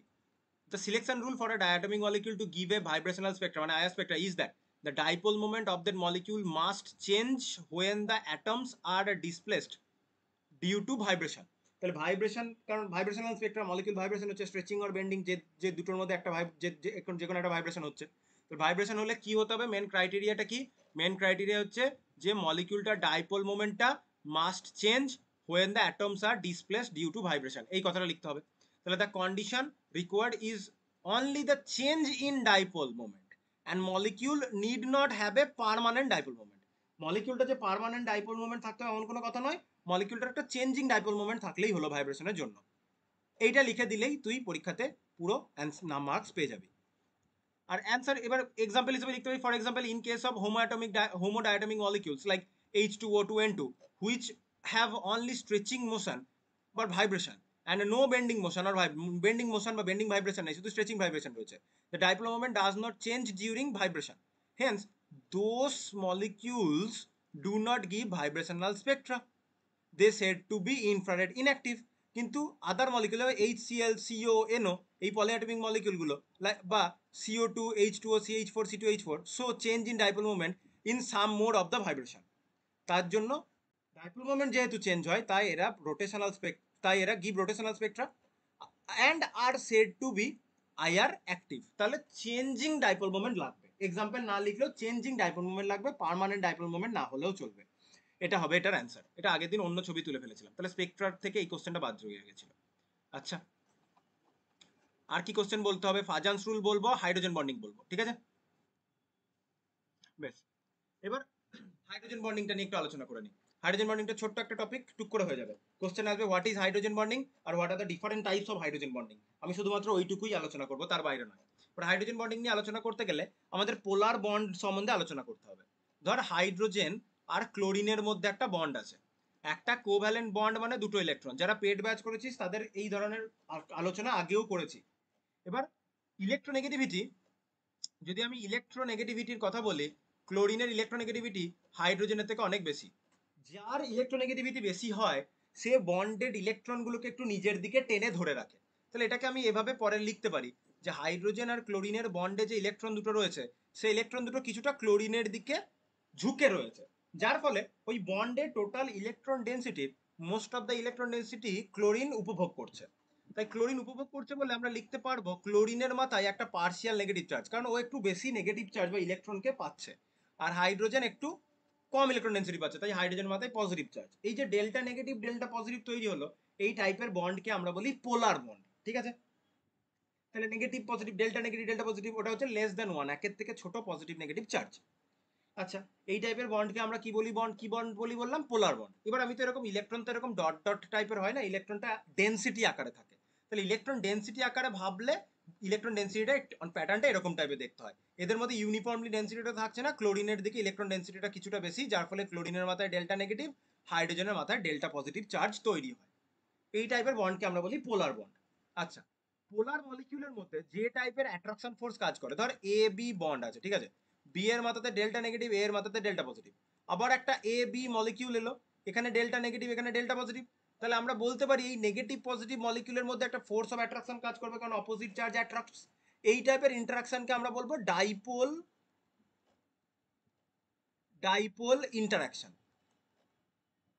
এবার এই ডাইপোল ডাইপোল ইন্টারাকশনের একটা স্পেশাল কেসই হচ্ছে হাইড্রোজেন বন্ডিং। ডাইপোল ডাইপোল ইন্টারাকশনের একটা স্পেশাল কেস হাইড্রোজেন বন্ডিং। কখন হাইড্রোজেন বন্ডিংটা অ্যারাইজ করবে? যখন ওই ডাইপোলের হাইলি ইলেকট্রোনেগেটিভ এলিমেন্টের সাথে ডেল্টা পজিটিভ জায়গাতে হাইড্রোজেন থাকবে, ডাইপোল তৈরি হবে এবং ডেল্টা পজিটিভ এন্ডটা হাইড্রোজেন হবে। তাহলে hydrogen bonding refers to the formation of hydrogen bond which are a special case of attractive intermolecular force that arises due to dipole-dipole interaction between hydrogen atom that is bonded to a highly electronegative atom. তাহলে হাইড্রোজেনটা একটা highly electronegative অ্যাটমের সাথে জুড়ে থাকলে কি হবে? হাইড্রোজেনের মাথাতে delta positive তৈরি হবে এবং অন্য একটা অ্যাটমের মাথাতে ডেল্টা নেগেটিভ তৈরি হবে। তাহলে নেগেটিভ পজিটিভ একটা ইন্টারাকশন হবে, ওটাকেই আমি ডাইপোল ডাইপোল ইন্টারাকশন। যেহেতু হাইড্রোজেন আছে তাই এই ডাইপোল ডাইপোল ইন্টারাকশনকে আমি বলছি হাইড্রোজেন বন্ডিং। হাইড্রোজেন বন্ডিং এর ক্রাইটেরিয়াটা লিখে দিবি, হাইড্রোজেনকে একটা হাইলি ইলেকট্রোনেগেটিভ এলিমেন্টের সাথে জুড়ে থাকতে হবে। Size of the electronegative element should be small, the smaller the size greater is the electrostatic attraction. এই হচ্ছে ব্যাপার, লিখে দিলি। এবার হাইড্রোজেন বন্ডিং দু টাইপের হয়, একটাকে আমরা বলবো ইন্টারমলিকিউলার ইন্টারমলিকুলার হাইড্রোজেন বন্ডিং, আরেকটাকে বলবি intramolecular hydrogen bonding. Intermolecular hydrogen bonding মানে তুই অন্য একজনের হাত ধরলি, সে অন্য একজনের হাত ধরলো, তাহলে তুই অন্য একটা মানুষের হাত ধরলি, তাহলে দুটো মানুষ আলাদা। তাহলে এই যে তুই অন্য একজনের হাত ধরলি ওইটা হচ্ছে আলাদা একজনের হাত ধরলি। সেরকমই যখন হাইড্রোজেন বন্ডিংটা দুটো আলাদা আলাদা মলিকিউলের মধ্যে হয় তখন সেই বন্ডিংটাকে আমি বলবো ইন্টার মলিকুলার হাইড্রোজেন বন্ডিং। যেমন দেখ এখানে একটা এইচএফ মলিকিউল, এটা আলাদা একটা এইচএফ মলিকিউল। তাহলে এইচএফ মানে কি? হাইড্রোজেনের ফ্লুরিনের মাথায় ডেল্টা নেগেটিভ, হাইড্রোজেনের মাথায় ডেল্টা পজিটিভ। এখানেও ফ্লুরিনের মাথায় ডেল্টা নেগেটিভ, হাইড্রোজেনের মাথায় ডেল্টা নেগেটিভ পজিটিভ। এবং এই ডেল্টা নেগেটিভ পজিটিভ সেন্টারের মধ্যে দেখতে পাচ্ছিস একটা ডট ডট ডট ডট দিয়েছে, দ্যাট মিনস একটা অ্যাট্রাকটিভ ইন্টারাকশন হচ্ছে। তাহলে এটা একটা ইন্টার মলিকুলার হাইড্রোজেন বন্ডিং এর এক্সাম্পল। ডেফিনেশন দেখতে পাচ্ছিস, পরীক্ষাতে লিখে দিবি। হাইড্রোজেন বন্ডিং এর ডেফিনেশন বললাম, ইন্টারমলিকুলার হাইড্রোজেন বন্ডিং এর ডেফিনেশন বললাম এবং তার সাথে সাথে একটা এক্সাম্পল দেখাবি। বেশ, আর কি নেক্সট বলবো intramolecular hydrogen bonding. Intramolecular hydrogen bonding এ ধর তুই নিজেই নিজের হাত ধরলি, সেটা হচ্ছে নিজেই নিজের ধরলি, অন্য কারণ নয়। তাহলে নিজেই নিজের হাতটা যদি ধরিস তাহলে হচ্ছে ওটা ইন্ট্রা টাইপের। তাহলে যেমন এই এক্সাম্পলে যদি দেখি অক্সিজেনের মাথায় ডেল্টা নেগেটিভ, হাইড্রোজেনের মাথায় ডেল্টা পজিটিভ, এই অক্সিজেন ডেল্টা নেগেটিভ, কার্বনের মাথায় ডেল্টা পজিটিভ, এই যে ডেল্টা পজিটিভ হাইড্রোজেন আর ডেল্টা নেগেটিভ অক্সিজেনের মধ্যে এই যে অ্যাট্রাকটিভ ইন্টারাকশনটা তৈরি হচ্ছে, এটা ইন্ট্রা টাইপের, কারণ টোটালটা একটা সিঙ্গেল মলিকিউলই, তাহলে এটা হচ্ছে একটা ইন্ট্রা মলিকিউলার হাইড্রোজেন বন্ডিং। তাহলে this is your hydrogen bonding. Hydrogen bonding এর এই জায়গাটা কভার হয়ে গেল। আচ্ছা, ফাজান্স রুল আছে, ফাজান্স রুলটা আসছি। এখানে থার্মোডাইনামিক্স আর কিছু বলার নেই, থার্মোডাইনামিক্সের জায়গাটা বলা হয়ে গেছে। এখানে শুধু ফাজান্স রুল আছে, ফাজান্স রুল বলবো। ফাজান্স রুল থেকে কিরকম কোশ্চেন আসতে পারে আমি সেটুকুই বলে দেবো, তার বাইরে আমি যাবো না ফাজান্স রুলের। তবে অর্গানিকের থেকে আমাকে একজন সকালবেলা বললো যে অর্গানিক থেকে স্যার ইম্পর্টেন্ট কোশ্চেন কি পড়বো। তাহলে মোদ্দা কথা হচ্ছে অর্গানিক থেকে প্রিভিয়াস ইয়ারে যে কোশ্চেনগুলো এসেছে সেই কোশ্চেনগুলো মোস্টলি ইম্পর্টেন্ট। তবে একটা কোশ্চেন, দুটো কোশ্চেন আমি অবশ্যই বলবো পড়ে যা। এইটা, discuss about SN1 and SN2 reaction with example, এই কোশ্চেনটা পড়বি। আমার এখন বিষয়টা বোঝানোর সময় হচ্ছে না, জাস্ট আমি কোশ্চেনটা বলে দিচ্ছি। যারা একটু SN1 SN2 জানিস এই কোশ্চেনটা একটু পড়ে নিবি, এটা পড়বি।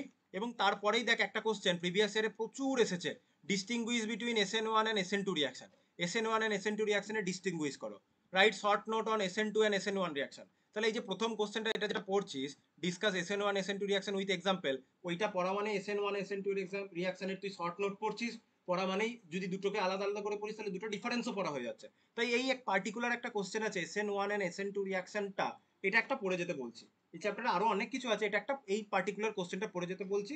চান্সেস হাই এই পার্টিকুলার কোশ্চেনটা আসার, বহুবার পড়েছে, ঠিক আছে। তারপরে বাকি এইটা দেখ, ফেনল কেন নাইট্রেশন সহজে হয় না, sorry, why phenol is more easily nitrated than benzene, বেনজিনে নাইট্রেশন কেন সহজে হচ্ছে না, এটা অনেকবার পড়েছে। তাহলে যেগুলো মাল্টিপল ইয়ারে পড়েছে সেগুলো দেখ, তার মধ্যে SN1 SN2টা আরো বেশি করে দেখ, এটা বলার। বেশ, তাহলে আজকের লাস্ট যে কোশ্চেনটা পড়ে থাকলো সেটা হচ্ছে ফাজান্স রুল। ফাজান্স রুলসে কি হয়, ধর একটা ক্যাটায়ন রয়েছে, হ্যাঁ, ক্যাটায়নের সাইজ সাধারণত, সাধারণত নয়, ক্যাটায়নের সাইজ ছোটই হবে।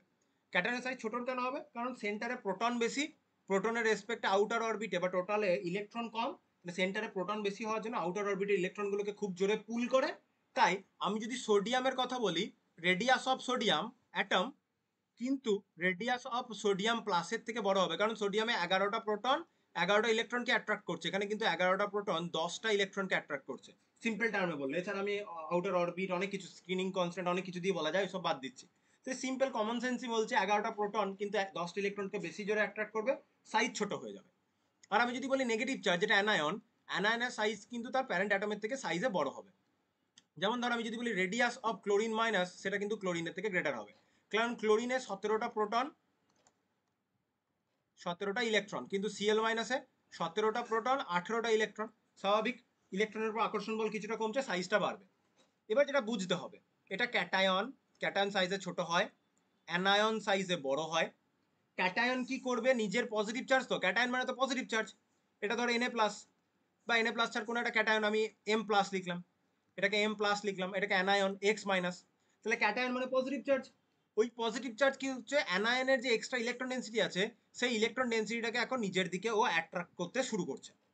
তাহলে কি হচ্ছে, অ্যাট্রাক্ট করতে শুরু করছে মানে, তাহলে ধর এটা তোর ক্যাটায়নটা ছিল, অ্যানায়নের যে চার্জটা, অ্যানায়নের চার্জের টার মধ্যে এরকম করে একটা ডিফর্মিটি তৈরি হচ্ছে, ঠিক আছে, এরকম করে একটা ডিফর্মিটি তৈরি হচ্ছে, এখান থেকে এখানে পৌঁছালো, কিছুটা ডিফর্মিটি হলো। এবার তার পরের স্টেপে কি দেখালো, তার পরের স্টেপে এটা এরকম করে, এরকম করে এতটাই ডিফর্ম করে গেল, দুজনের চার্জ একে অপরের সাথে মিশে গেল, মানে আলাদা সেপারেট এন্টিটি বলে কিছু থাকলো না, নিজেদের মধ্যে মিশে গেল, এইটা বলতে চাইছি। তাহলে ক্যাটায়ন অ্যানায়ন সেপারেট ছিল, ক্যাটায়নটা কি করছে, অ্যানায়নের নেগেটিভ চার্জটাকে নিজের দিকে অ্যাট্রাক্ট করছে, মানে ওর যে ইউনিফর্ম চার্জ ডেন্সিটিটা ছিল সেটার মধ্যে একটা ডিফর্মিটি আনছে।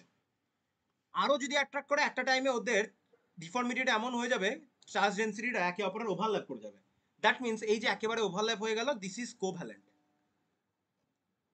This is covalent situation. আর এই সিচুয়েশনটা হচ্ছে আয়নিক, যখন পজিটিভ নেগেটিভ সেপারেট রয়েছে, আর যখন চার্জটা একে অপরের ওভারল্যাপ করে গেলে সেটা কোভ্যালেন্ট সিচুয়েশনে চলে যাচ্ছে।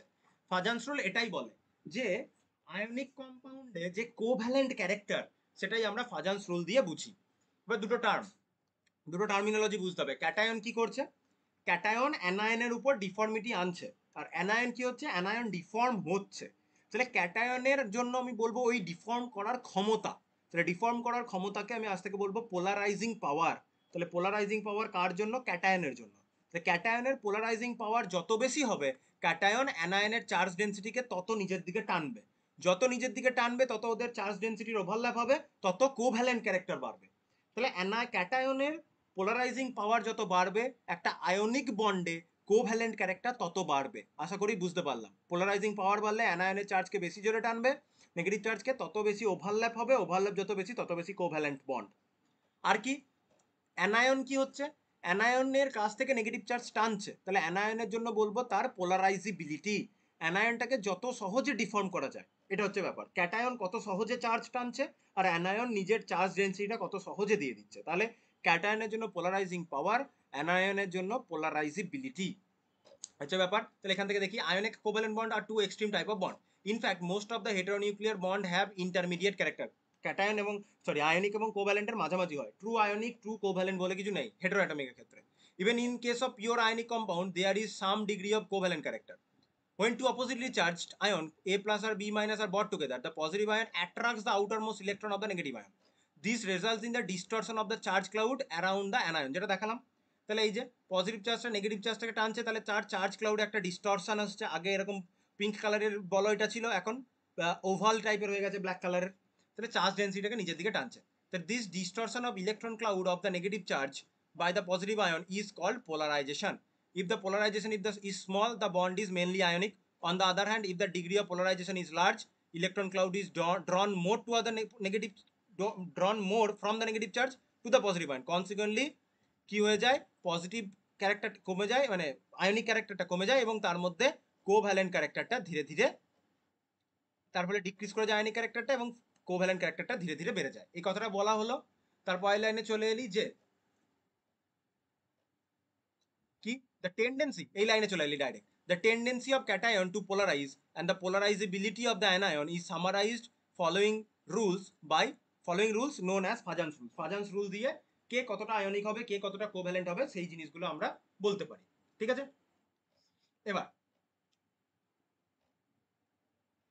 কি কি হবে, প্রথমটা হচ্ছে small size of the cation. ক্যাটায়নের সাইজ যত ছোট হবে, ক্যাটায়নের পোলারাইজিং পাওয়ার তত বেশি হবে। Smaller the size of the cation, greater is the polarizing power. আর একটু আগেই বললাম পোলারাইজিং পাওয়ার যত বেশি হবে তত নেগেটিভ চার্জ ডিস্টরশন বেশি করবে, তত বেশি কোভ্যালেন্ট ক্যারেক্টার বাড়বে। তাহলে ক্যাটায়নের সাইজ যত ছোট হবে, পোলারাইজিং পাওয়ার তত বেশি। Polarising power of the cation, polarising power of the cation decreases with increase in size. বেশি কথাটা দরকার নেই, এইখান থেকে লিখবো আবার।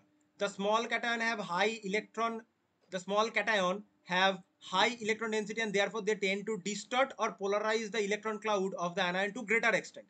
Therefore the compound containing small cation will have more covalent character. প্রথম পয়েন্ট। 2 নম্বর point, large size of the anion. অ্যানায়নের সাইজ যত বড় হবে, নিউক্লিয়াস থেকে আউটার মোস্ট অরবিটের দূরত্ব তত বাড়বে, তত ওর আউটার অরবিট থেকে ইলেকট্রনটাকে ডিসপ্লেস করা বা ডিস্টরশন আলা ইলেকট্রন ক্লাউডে তত বেশি সুবিধা হবে। তাহলে polarization increases with increase size of the anion. তাহলে this is because of the electron cloud of the bigger anion will held less firmly by the nucleus, therefore would be more easily deform towards the cation. যত সহজে ওর দিকে deformity হবে তত covalent ক্যারেক্টারটা তার মধ্যে increase করবে। লিখে দিলি, হয়ে গেল। থার্ড পয়েন্ট কি লিখবি, যদি এটা সম্বন্ধে 5 নম্বর লিখতে বলে, এই যে যারা প্রথম প্যারাগ্রাফটা আন্ডারলাইন করলাম, এই যে কথাটা লিখলাম, আর এই 1 নম্বর রুল, 2 নম্বর রুল আর 3 নম্বর রুলটা লিখবি। Large charge on the cation এবং অ্যানায়ন। ক্যাটায়ন এবং অ্যানায়ন দুজনেরই যদি চার্জটা বাড়ে, ক্যাটায়নে যদি পজিটিভ চার্জ বাড়ে, অ্যানায়নে যদি নেগেটিভ চার্জ বাড়ে, তাহলেও এই ক্যাটায়নের পজিটিভ চার্জ যদি বাড়ে, পজিটিভ চার্জ বাড়ছে তাহলে নেগেটিভ চার্জকে ভালো করে টানবে, তাহলে পোলারাইজিং পাওয়ার বাড়ছে। অ্যানায়নে যদি নেগেটিভ চার্জ বাড়ে তাহলে ওর মধ্যে ইলেকট্রন ডেন্সিটি বাড়ছে, তাহলে ওর কাছ থেকে চার্জকে টানাটাও সুবিধা হবে।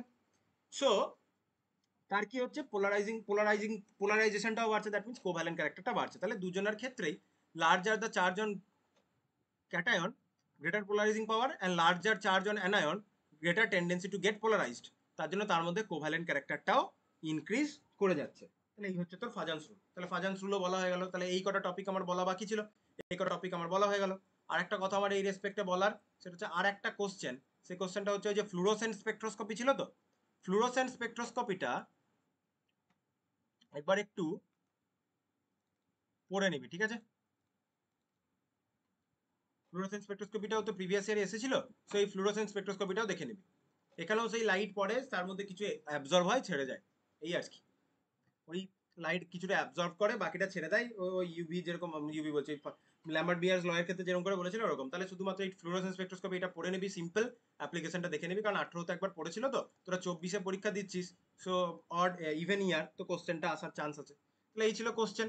এবার আমি কি চলে যাব প্রিভিয়াস ইয়ারে যে কোশ্চেনগুলো পড়েছে সেই কোশ্চেনগুলোকে নিয়ে যদি ট্যালি করা হয়, প্রিভিয়াস ইয়ারে কোশ্চেন নিয়ে যদি ট্যালি করা হয় তাহলে অটোমেটিক্যালি দেখতে পাবো যে কি কি টাইপের কোশ্চেন প্রতিটা ইয়ারে কমন। আমি শর্ট কোশ্চেন নিয়ে আলোচনা করছি না, অর্গানাইজারে প্রতিটা ইয়ারের বা চ্যাপ্টারের শর্ট কোশ্চেন যেগুলো দেওয়া আছে ওগুলো দেখে নিলেই কমন পেয়ে যাবে। এবার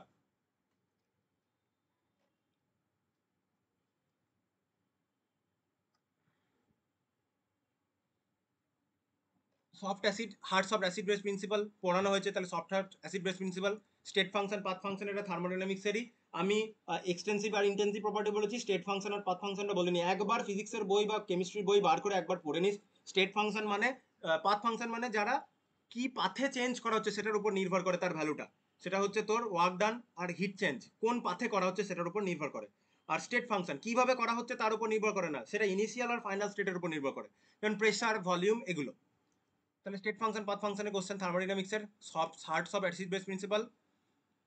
এই যে এসএন টু রিঅ্যাকশনের যেটা বলছিলাম পড়ে নিতে বলেছিলাম, S N two reaction, fingerprint region in IR spectra দেখে নিয়েছিস, critical volume for van der Waal gases পড়ানো হয়েছে, ফার্স্ট ল অফ থার্মোডাইনামিক্সের স্টেট অ্যাপ্লিকেশন ঠিক আছে। হ্যাঁ, shielding constant one S orbital Fajans rule, এটা ল্যাম্বার্ট ভিয়ার্স ল বলেছি ওখানে পেয়ে যাবি।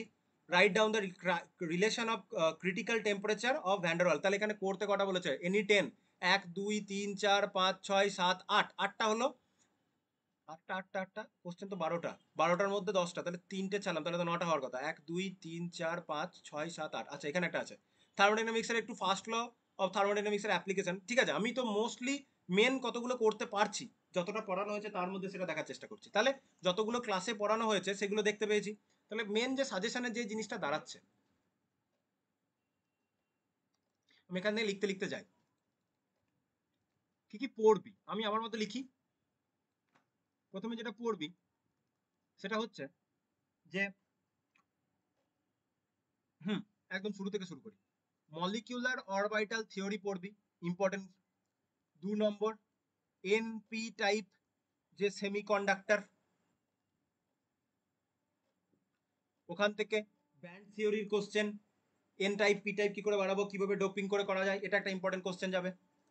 3 নম্বরে মলিকুলার অরবিটাল থিওরি বললাম, ভ্যালেন্স বন্ড থিওরি লাগবে। 4 নম্বরে আমার লাগবে সিএফটি ক্রিস্টাল ফিল্ড থিওরি, তার মধ্যে আছে CFSE calculation, high spin, low spin complex, আর কালার প্রপার্টি, কালার প্রপার্টিস, এই সমস্ত জিনিস নিয়ে আলোচনা করা হয়েছে আগে।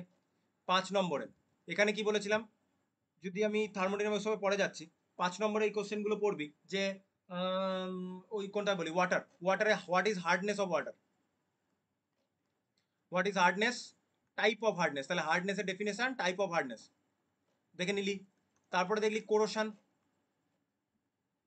কোরোশন কেন হয়, আর কোরোশনের যে ইলেকট্রোকেমিক্যাল যে এক্সপ্লেনেশন, তাহলে কোরোশনের এক্সপ্লেনেশন, ইলেকট্রোকেমিক্যাল এক্সপ্লেনেশনটা।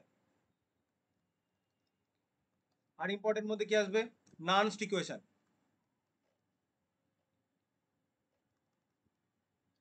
নানস্ট ইকুয়েশন পড়বি। আর কি পড়বি, রেফারেন্স ইলেকট্রন,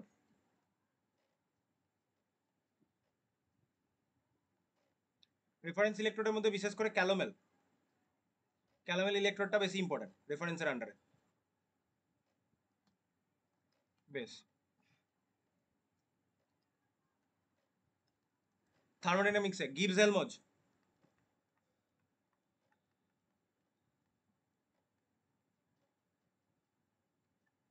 গিবস হেলমজ পড়ে নিবি।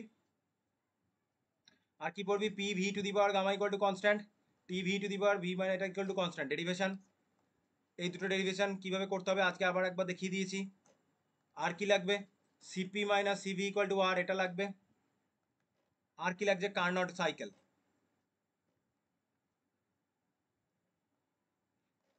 আর ডেল জির ভ্যালু যে লেস দেন 0 হতে হবে তার ক্রাইটেরিয়া, থার্মো থেকে কটা বললেই হয়ে যাচ্ছে। এবার স্পেকট্রোস্কোপি, স্পেকট্রোস্কোপির মধ্যে আয়ার স্পেকট্রার উপর নোট লেখো, ইউভির উপর নোট লেখো, ইউভির উপর নোট লিখলে এখানে যে বিভিন্ন ডেফিনেশনগুলো বলতে এই অক্সোক্রোম, ব্যাথোক্রোমেসি, হিপসোক্রোমিক্সি, ক্রোমোফোর কাদের বলে, এই ইউভির নোটের আন্ডারে সেটা ঢুকে থাকছে। NMR, MRI. আচ্ছা, আর আইআর এর যে নিউমেরিক্যাল দেবে, যে nu bar equal to 1/2πc root under k by mu, এই যে নিউমেরিক্যাল, এইগুলো মোটামুটি করলে পরীক্ষাতে এখান থেকে কমন পেয়ে যাবে। তাহলে আর কি বাকি থাকলো, কোন চ্যাপ্টার? হ্যাঁ, অর্গানিক। অর্গানিক, তাহলে অর্গানিকের জায়গায় যাই, এখানে 9টা পর্যন্ত হলো, তাহলে 10 নম্বর। 10 নম্বর এখানে আসি। অর্গানিকে কি পড়বি? এনানসিওমার, ডায়াস্টেরিওমার।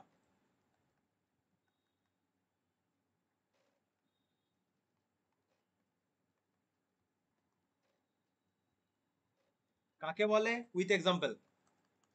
আর কি পড়বি? সিমেট্রি অ্যাক্সিস কাকে বলে, প্লেন কাকে বলে, পয়েন্ট অফ সিমেট্রি কাকে বলে, অল্টারনেটিভ অ্যাক্সিস সিমেট্রি কাকে বলে, উইথ এক্সাম্পল। আর অর্গানাইজারে, অর্গানাইজারে যে কম্পাউন্ডগুলো দিয়েছে, যে কম্পাউন্ডগুলোর ক্ষেত্রে কতগুলো অপটিক্যালি অ্যাক্টিভ আইসোমার সম্ভব, আমাকে ক্যালকুলেট করে দেখাও এবং ডিরাইভ করে দেখাও। অর্গানাইজারে এই কোশ্চেনগুলো দেওয়া রয়েছে, এই কটা ইম্পর্টেন্ট। আর একটা 12-13 নম্বর আমি বলছি, SN1 অ্যান্ড SN2 রিয়াকশন করলি। আর একটা লাস্ট লাগবে, সেটা হচ্ছে ফ্লাইং ওয়েজ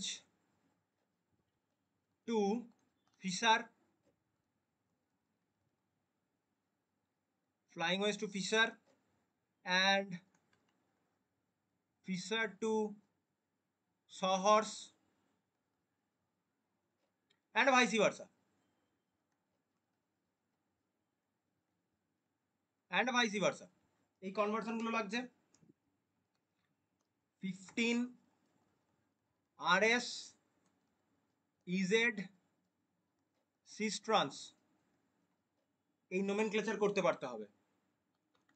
এবার দেখি প্রিভিয়াস ইয়ারে যেখানে ছিলাম, আমি তো আমার মতো লিখে নিলাম। এবার তাই দেখ, এই কটা হলো, এগুলো সব পড়ানো হয়েছে। তাহলে এখান থেকে দেখ 10টা 1 নম্বরের আছে, 8টা আমি দেখাতে পারলাম করতে পারছি, তাহলে 8 নম্বর তো পেয়েই গেলি। বড় কোশ্চেনের মধ্যে দেখ কটা বড় কোশ্চেন করতে বলেছে, NE3। প্রথমেই সেমিকন্ডাক্টরের কোশ্চেন আরামসে করে ফেলবি, ল্যাম্বার্ট বিয়ার্স ল আরামসে করে ফেলবি, তিনটের মধ্যে দুটো 5 নম্বর করে ফেললি। হোয়াট কাইন্ড অফ মলিকিউলস ও আয়া স্পেকট্রা, আজকেই বললাম আয়া Spectra is often characterise molecular fingerprint justify. কালকে বলেছি এই কোশ্চেনটা, আগের দিন বলেছি, আর এই কোশ্চেনের অ্যান্সারটা আজকে বলেছি। দেখ 3টে পেয়ে গেলি। Particle in one dimension box এখন দেখতে হবে না। তাহলে এখানে 5টার মধ্যে 3টে করতে বলেছে, তুই এখানে যদি 3টে 5টার মধ্যে, মানে 5 নম্বরে 3টে না করতে পারলেও আমি গ্যারেন্টি দিচ্ছি দুটো এখান থেকে তুই করতে পারবি। মানে যে 70 নম্বরের কোশ্চেনের মধ্যে আমি গ্যারেন্টি দিয়ে 50+ মার্কস কমন দিয়ে দিতে পারবো। বাকিটা টোটালটা তোকে সমস্ত সঠিক অ্যান্সার করতে গেলে তো গোটা কেমিস্ট্রিটা পড়তে হবে, সেটা তো এই মোমেন্টে সম্ভব হচ্ছে না। আবার এখানে বলেছে NE3, রাইট? NE3 এর মধ্যে তুই যদি আলোচনা করিস এই কোশ্চেনটা, 8এরটা করে ফেলতে পারবো। Discuss types and condition for hydrogen bonding বলে দিয়েছি আজকেই। তারপরে বলেছে যে write the equation of state for real gas, মানে van der wall equation, mention significance of A and B বলে দিয়েছি। Discuss the critical phenomena for real gas বলা আছে। তাহলে এই দেখ একটা 5 নম্বর হয়ে গেল। উপরে এমআরআই এই জিনিসটা তুই বলছি, ওটা তো করেও দিতে পারতাম, আমি তাও বলিও নি। আর ডি এর কোশ্চেনটা বলেছে বয়েলস টেম্পারেচার ক্যালকুলেশন, টিবির ভ্যালুটা। তারপরে দেখ 9টা দেখ, রাইট দ্য নান্স ইকুয়েশন ফর ড্যানিয়াল সেল। প্রথমে ড্যানিয়াল সেল দিয়েই পড়িয়েছি, ড্যানিয়াল সেলটাতেই বুঝিয়েছি পেড ব্যাচে। How will E cell affected when the concentration Zn2+ is increased, এগুলো আলোচনা করেছি। অর্গানাইজারের কোশ্চেন ক্লাসে আলোচনা করে দিয়েছি। হার্ডনেস অফ ওয়াটার, কোরোশন, তাহলে দুটো 5 নম্বর এখান থেকে করে ফেললি। নেক্সট, এইদিকের কোশ্চেনগুলোতে তুই যদি যাস, সিল্ডিং ডিসিল্ডিং আগের দিন বললাম। আর 13 CNMR কেন অ্যাক্টিভ, আর মানে 13 কার্বন মানে কেন অ্যাক্টিভ, আর 12 কার্বন কেন নয়। এই যে বলেছিলাম অ্যাটমিক নাম্বার এবং মাস নাম্বার দুটোর মধ্যে যে কোনো একটাকে আমার অড লাগবে বা বোথ অড, এখানে দুটোই ইভেন, তাই এটা পারছে না, এটাই তার অ্যান্সার। তাহলে মোটামুটি আমি ধর বললাম, তুই ধর বললি আমি বি আর সি করতে পারলাম না, এখানে 2 নম্বর করতে পারলাম, আর এখানে 3 নম্বর, মানে 5 নম্বর। আর এখানে 3টে সেট করতে বলেছে, তাহলে এইখানে যে 45 নম্বরের মধ্যে 3টে করতে বলেছে, 5 5 5 করে করেছে। তাহলে তুই মাত্র 45 নম্বর যেখানে রয়েছে, 15 3 15 45, তার মধ্যে তুই মাত্র করতে পারলি না এই কোশ্চেনটার রেসপেক্টে 5 আর 5 10, মানে 35 মার্কস এখানে করতে পেরেছিস। এখানে 5 3 15, টোটালটাই তুলে ফেলেছিস, তাহলে 35 আর 15 কত হয়ে যায়, 50।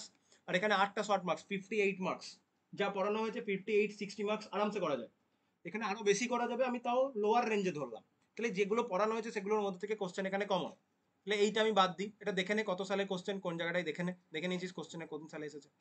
নেক্সট আমার কাছে 4টে প্রিভিয়াস আছে, 4টেতেই দেখাচ্ছি।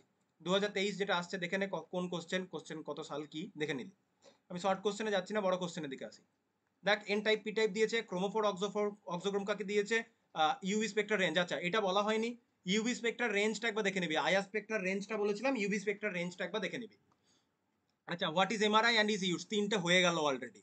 এবার দেখ 6 নম্বরেরটাও পারবি, যে জি এটা যদি হয় তাহলে গিবস হেলমজ ইকুয়েশনটা তুমি এখন কনস্ট্যান্ট প্রেসারে ক্যালকুলেট করে দেখো। তাহলে দেখ এখানে তিনটে করতে দিয়েছে, তুই 4টে করে ফেলছিস এখানে। হাইড্রোজেন বন্ডিং এর ক্ষেত্রে এটা যেটা হয়, এটাও সেম অ্যান্সার, H2O তে হাইড্রোজেন বন্ডিং হয়, H2S এ হাইড্রোজেন বন্ডিংটা হয় না, তাই জন্য ওটা লিকুইড থাকে, এই আর কি ব্যাপার। যাই হোক ঠিক আছে, এটা যখন বলিনি এটা বাদ দিলাম, তাতেও তো তিনটে করতে দেবে, 4টে করতে পারছিস, তাহলে তিনটে এখান থেকে 5 নম্বর করতে পারছিস, যা বলা হলো। এবার সাথের টোটাল সেটটা করতে পারবি। So the splitting of D orbital tetrahedral field পড়িয়েছি। Low spin complexes on the basis of band theory, conductor semiconductor insulator বলতে পারবি। অ্যান্টি অ্যারোমেটিক কম্পাউন্ডস পড়ানো হয়েছে 8 নম্বরে, Lambert's Beer's law, which molecules are IR inactive, তাহলে IR অ্যাক্টিভের কথা বলেছি। আজকে যখন পড়ালাম সেখানে আইআর ইনঅ্যাক্টিভ কথাটাও বলে দিয়েছি, সমস্তটা আইআর কারা ইনঅ্যাক্টিভ কারা অ্যাক্টিভ সব বলেছি। তারপরে দেখ ব্যাথোক্রোমিক স্ট্রিপ, হিপসোস্কোমিক স্ট্রিপ আগের দিন বলেছি।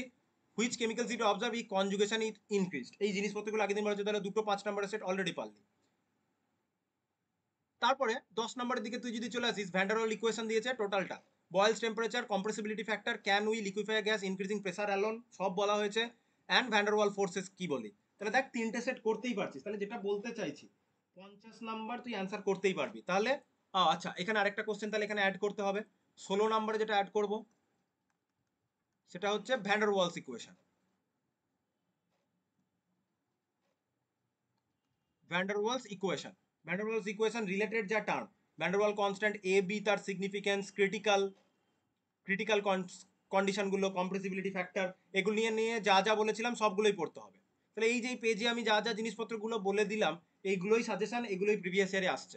তাহলে এই কোশ্চেনটা পড়বি, 10-এর যেগুলো মার্ক করছি, এখানে যে কোশ্চেনগুলো দেখতে পাচ্ছিস, 8-এর দাগের যে কোশ্চেনগুলো দেখতে পেলি, 7-এর যে কোশ্চেনগুলো দেখতে পেলি, গিবস হেলমজ ইকুয়েশন, ইউভি স্পেকট্রার যেগুলো আগের দিন, স্পেকট্রোস্কোপি আর থার্মোডাইনামিক্স আগের দিন যা বললাম তাই, আর বাকি পেড ব্যাচে যা যা বলেছি সেগুলোই ইম্পর্টেন্ট। তার মধ্যে এন টাইপ পি টাইপ আমি আরেকবার শেষে আরেকবার রিক্যাপ করে দেবো, 23-এর কোশ্চেন দেখতে পেলি, এখানেও 50 অ্যান্সার করে ফেলবি।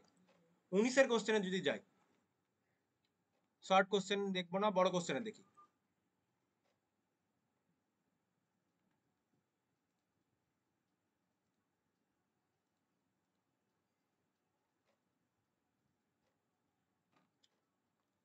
Discuss different types of condition for hydrogen bonding, different types and condition for hydrogen bonding. স্পন্টেনিটি থেকে কোশ্চেন। আচ্ছা এই যে কালারলেস কেন এটা হয়, এটা ক্লাসে পড়ানো হয়েছে। ওই যে কালার প্রপার্টি বললাম, সেই কালার প্রপার্টির কোশ্চেন। এনান্সিয়াম আর ডায়াস্ট্রিয়াম আর ডিফারেন্সিয়েট করবো কিভাবে, এই যে বন্ড এনার্জি কোশ্চেনটা। হ্যাঁ, effective atomic number, Fajans rule, এটা হচ্ছে MOT, molecular orbital theory, what necessary and sufficient condition exhibited by optically active compound, necessary sufficient condition.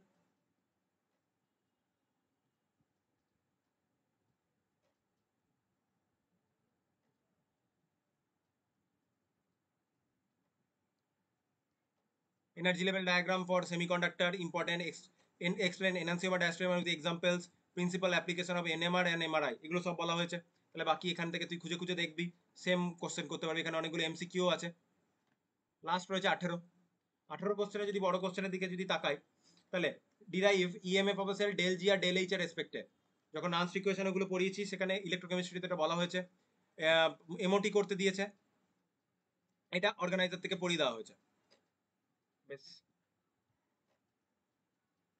এই কোশ্চেনটা সমস্যাটা করানো হয়েছে, যে define specific rotation of optical active molecules কি, necessary and sufficient condition for optical activity, এই মলিকিউলটা do not have chiral center, still optical active comment, all in system, বলে দিয়েছি এই জিনিসগুলো। Next Pauli's exclusion principle, Hund's rule, তো এমনি simple chapter, এগুলো তো করতে হবেই।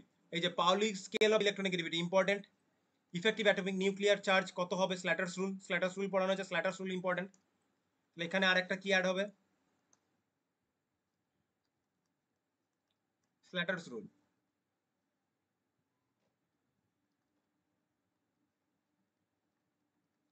স্ল্যাটার্স রুল এখানে অ্যাড হবে। সিএফএসি ক্যালকুলেশন, এই যে 8-এর দাগের যে সেটটা দেখছিস, একটা দেখেন এটা অর্গানাইজার থেকে বললাম কিছু ইম্পর্টেন্ট কম্পাউন্ড আছে সেগুলো দেখতে হবে। এটা অর্গানাইজারের ফিশার প্রজেকশন এগুলো ড্র করতে দিয়েছে। Enantiomer differ from diastereomer SN1 reaction. 9 এর দাগে ল্যাম্বার্ট বিয়ার্স ল আবার এসেছে।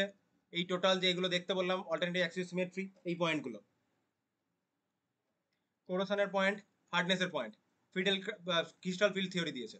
ঠিক আছে, এটা ডি বগলির ইকুয়েশন।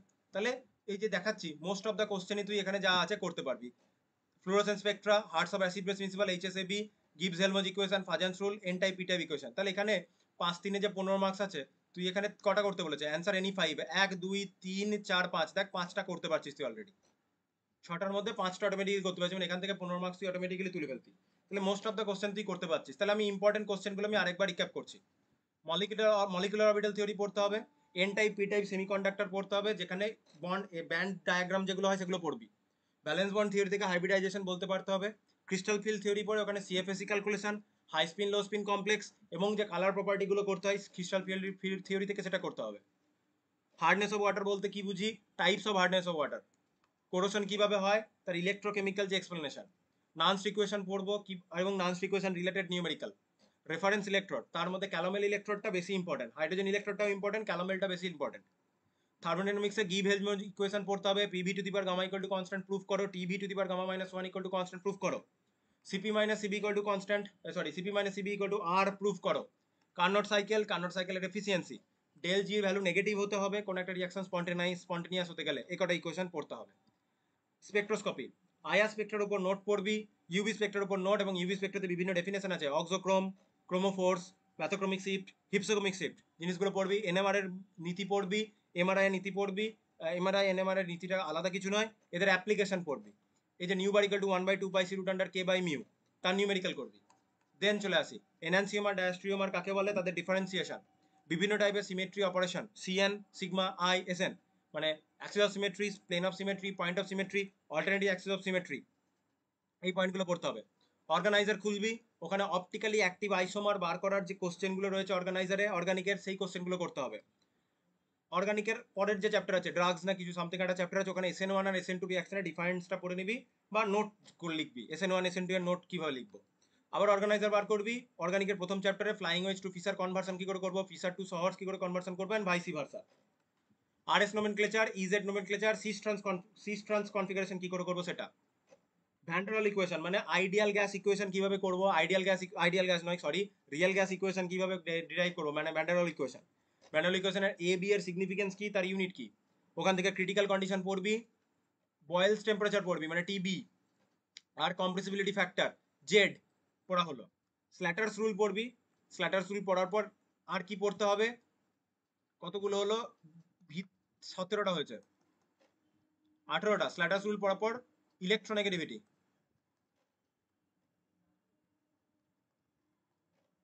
পাউলিং স্কেলটা, বিশেষ করে পাউলিং স্কেলটা ইম্পর্টেন্ট ইলেকট্রোনেগেটিভিটির।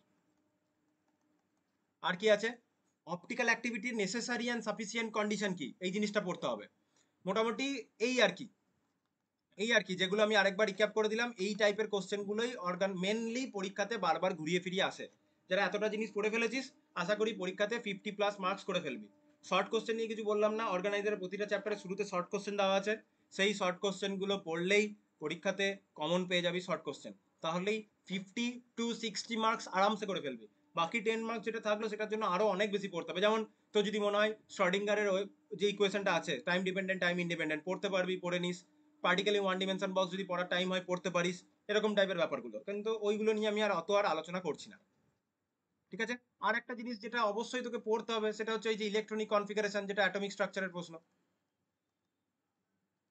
ইলেকট্রনিক কনফিগারেশন এটা তো অ্যাটমিক স্ট্রাকচারের প্রশ্ন, এটা তো পড়তেই হবে, এই তো জেনারেল জিনিস, এটা না পড়লে তো গোটা কেমিস্ট্রিটাই করা যাবে না। তাহলে এই ছিল যে কোশ্চেনগুলো আমার আগে বলা হয়নি সেগুলো আমি বলে নিলাম। এই সাজেশন যেটা আমি লিখেছি সেটাকে আমি কোশ্চেন বাই কোশ্চেন টাইপ করে আমি পেড ব্যাচ যেটা আছে আমি ওখানে আপলোড করে দেবো সাজেশনটা।